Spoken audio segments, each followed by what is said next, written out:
I can take a stab at that. So the scientific integrity policies are, I think, broader than just media access. It's more than just access to specific reporters. It's a lot about data. It's a lot about making sure that scientists can publish, conflict of interest rules, a lot of other things that relate to agencies doing good science. And so, for example, at an agency like EPA, they've made a number of improvements in, or Department of Interior, in investigating cases of political interference in science, where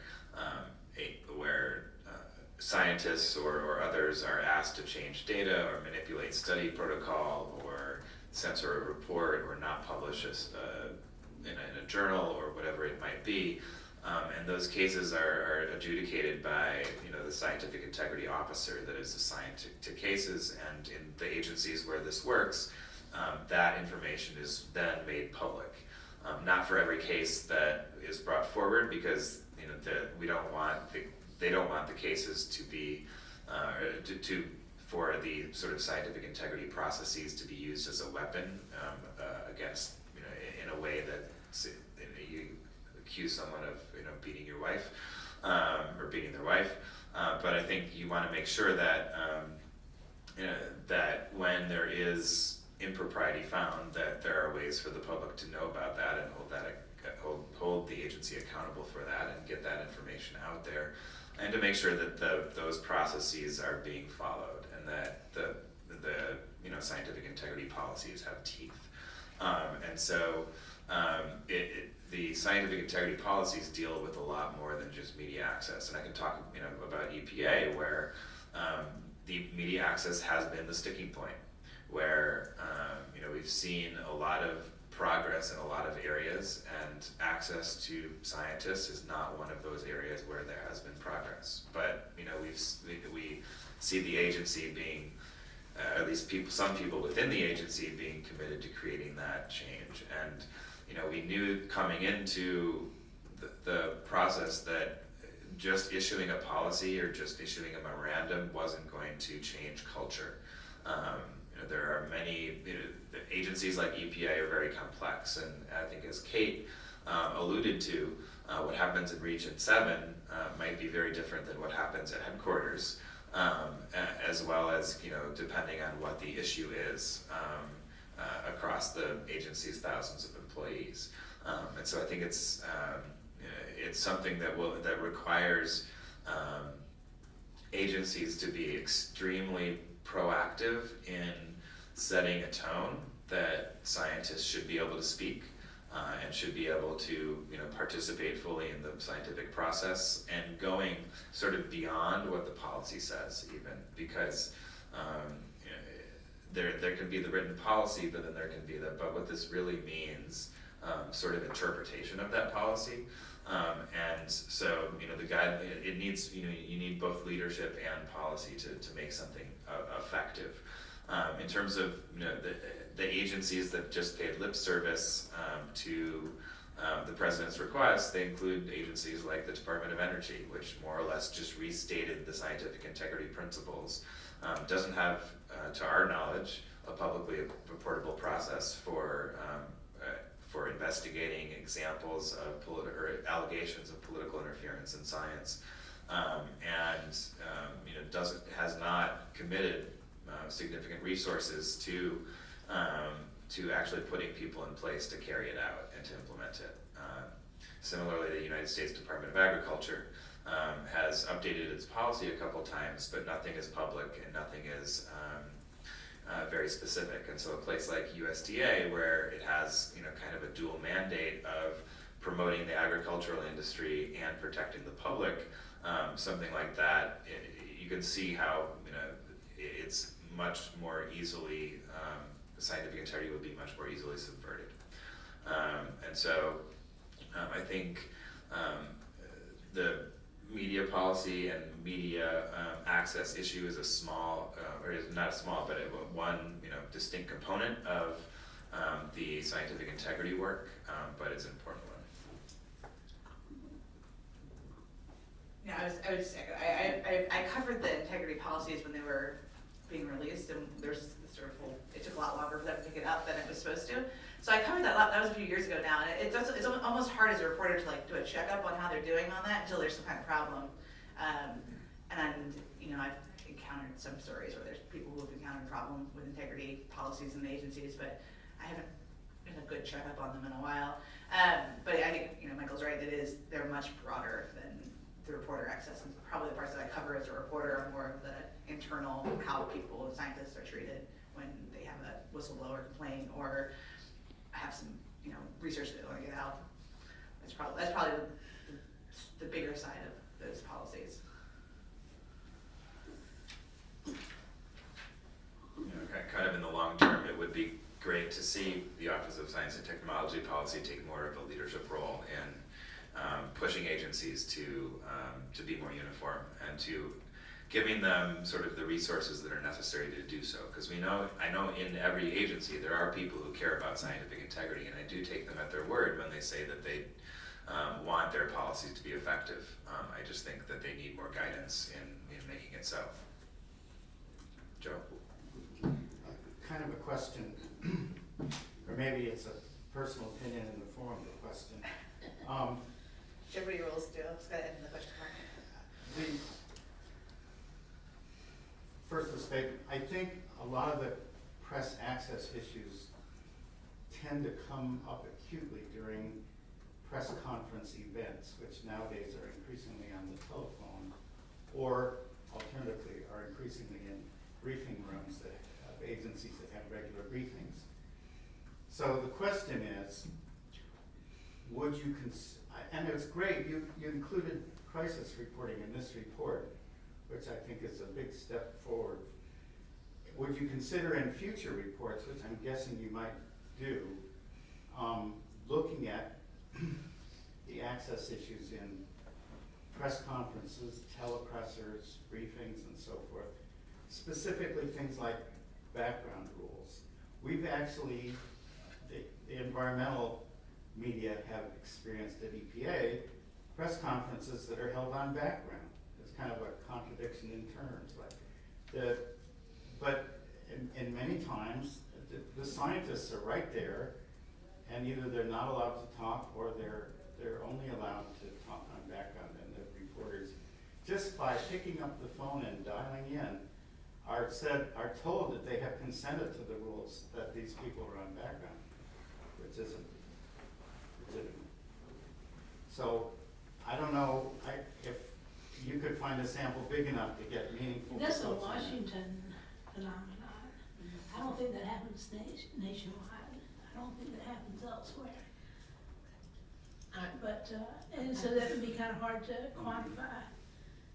Go ahead. I would just say that what happens in Washington in terms of message control will be picked up around the country sooner or later. But I don't think that happens like at the state level. So it would have to be another survey of Washington reporters, which we did in 2012. I don't know, that'd be interesting to see how those rules play out for background interviews. I think phone-based presser is one of the circles of hell in the inferno that Dante left off. I mean, they're not very conducive to getting follow-ups or actually getting clear information, or, I mean, they're not the greatest. I mean, in some ways they're probably good for people who don't live in DC, because you can call in from other regions. I see the value of that in some ways, but they're not always the most productive. On the other issue of crisis reporting, I think to me, crisis reporting emphasizes the need for clear and uniform policies across agencies. I remember with the Deepwater Horizon spill, which is now 5 years ago, it was really sort of this wake-up call to see how different policies were and how different agencies were to interact, because you had EPA and the Interior and the Coast Guard and state agencies, and trying to figure out the maze of who you get information from and what kind of information and how fast and who's going to get it to you was complicated. So it really was sort of a good point to see how different it's treated across the different agencies. Yeah, I think that point is really important, and I would extend that to be across not just federal agencies, but state and local and regional agencies as well. One of the challenges that we had during the West Virginia water crisis was that reporters were going to CDC and EPA, but also to the State Department of Environmental Protection within West Virginia, to local officials, and each entity was pointing the finger at each other, saying, well, they're responsible for this information, they're responsible for this information, and reporters were waiting days to be able to talk to a reporter about what was known about the chemical that was released into the river and what was not known about the chemical that was released into the river. I think it's just as important for agencies and scientists to acknowledge what they do not know about something as it is to talk about what they do know about something, because that's a data point that gives people more information about what is not known and what the government is doing or what scientists are doing to try to figure out more.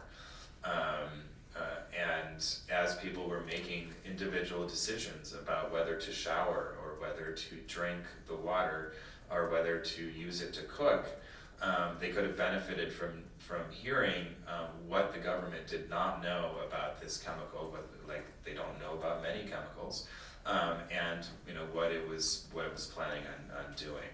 And so that's why there were a number of scientists. There were about a couple dozen West Virginia scientists at the time who wrote the CDC and EPA to say, please allow your scientists to speak to the press, so that we can have a sense of how we should move forward in the wake of this, as this crisis is unfolding.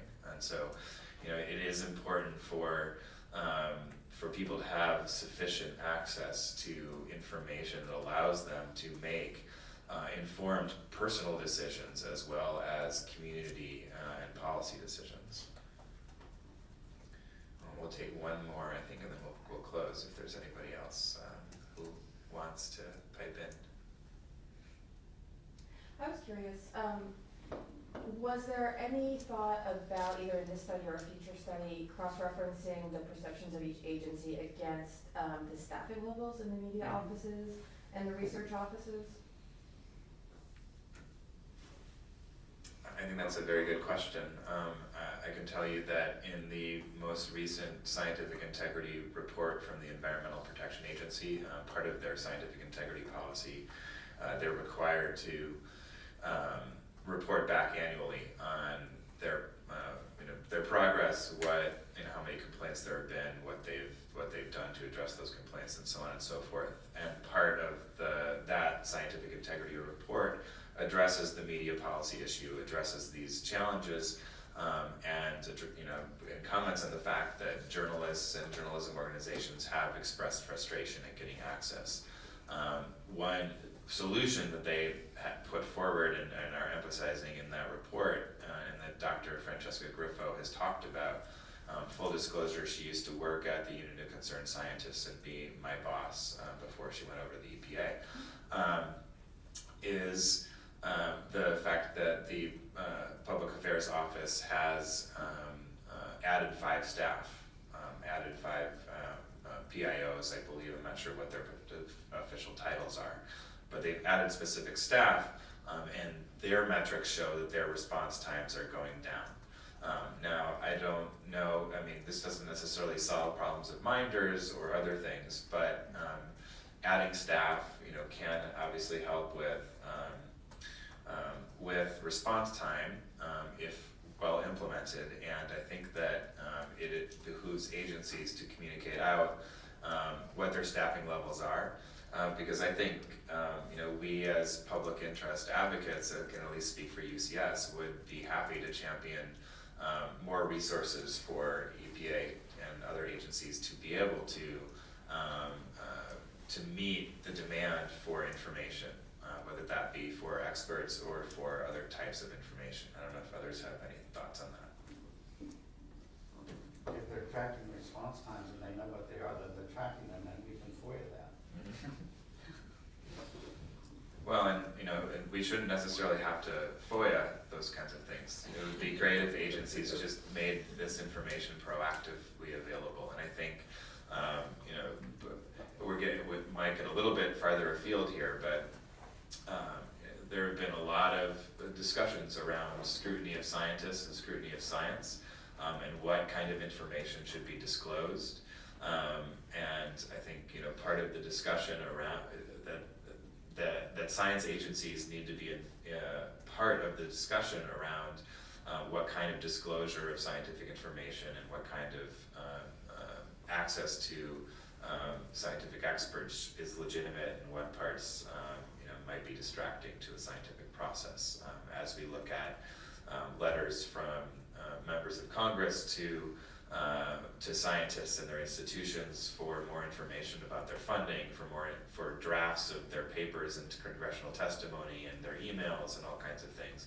All these questions are related about how do we create transparency and appropriate accountability while also protecting the ability of scientists to do good work. So I think that it behooves federal agencies to articulate the kind of information that they're going to disclose, as well as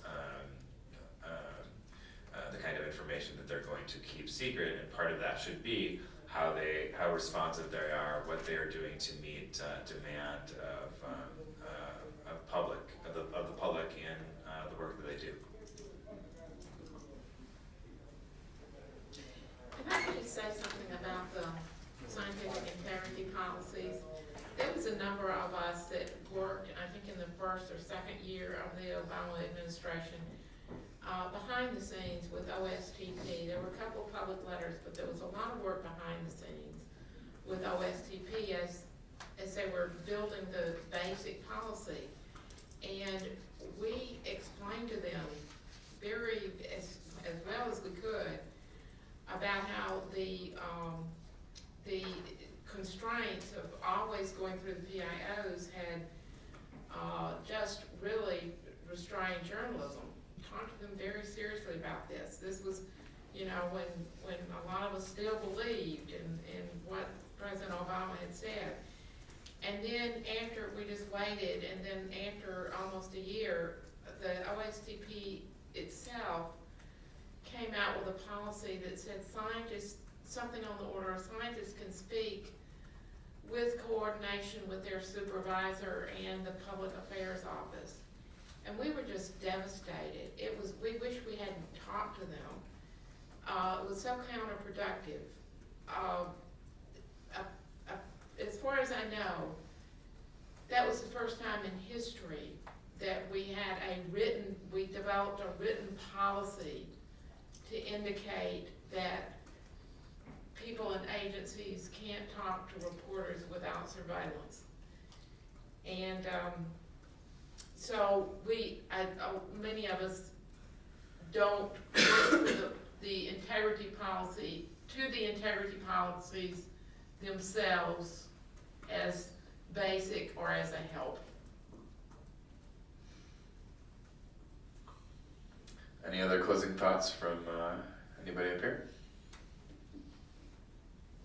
All right, well, thank you very much for attending. Thanks to our panelists for sharing their thoughts, and I'm sure we would all be willing and able to talk out in the hallway. Thanks. Did it help you to get the report in advance? And again, we have copies of the report out there, press release, and all that is available on the SPJ website, and using the hashtag SciCommNBC. Thanks. Good.